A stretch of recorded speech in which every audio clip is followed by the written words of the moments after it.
Hi, I'm Joe. Welcome to the Small Wood Shop. And what's new at the Small Wood Shop?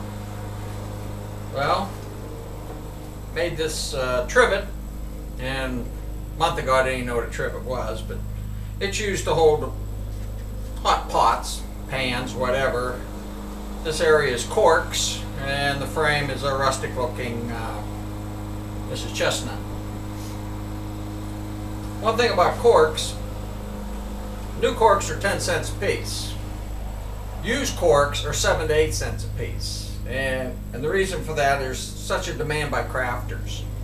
So don't throw away your old corks. Save them up, give them to a crafter, sell them to a crafter, or put them on eBay. You'll sell them.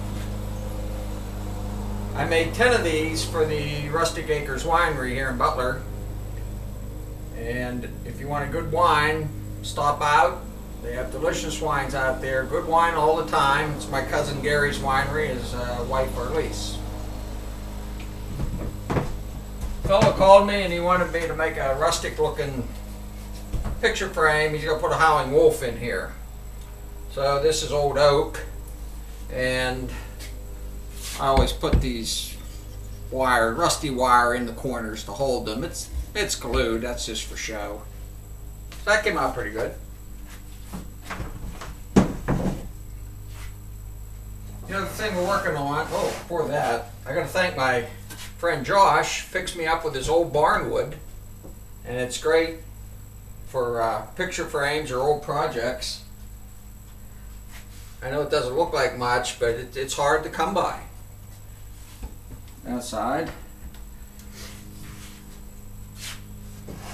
we're making a walnut box, and so far it's come out good. In fact, we're going to make 2 of them. The inside is this spalted maple. Outside's, of course, walnut. All these areas, if you're going to build a box like this, before you glue it up, finish the whole inside. Because it's extremely difficult that's polyurethane in there, but it's extremely difficult between coats to get in there and sand and then get rid of all the garbage that's in there. One of the things I do, I try to distinguish myself from other woodworkers. I always like to put brass pins in the corners. And the one thing about brass pins is something like this is extremely hard to find center. It's like the sign says, in search of center. You can lay it out exactly with a fine pencil, but to get the drill bit to actually go on that mark is extremely difficult, even with a brad point drill bit. What I used at first, hard to see this, but common finish nail, they have extremely sharp points on. I wasn't satisfied with that. I went to a stainless pin. If you're just off a little bit, it shows. The other thing I got to help me was these glasses with lights on with magnifying lenses in.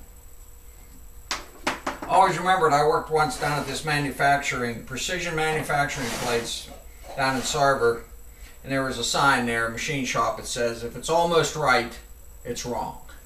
So keep that in mind. Oh, the inlay in this box is butternut. The last thing we're doing here, forgot this. We're going to try this time to put these tumbled stones on for knobs. I'm going to try to roughen up the side of the stone and try to hold it in place with epoxy. I don't know if this is going to work. The other thing we have here, besides it being a puzzle, is I got these, I was on vacation once, already on a wire. I'm going to try to fasten that and use that as a handle sometime on a box, but it's a little big for this operation. There again, we don't know if that's going to work or not.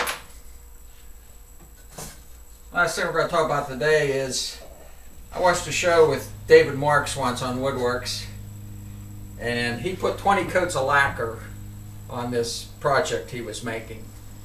So I'm up to 9 on this curly walnut.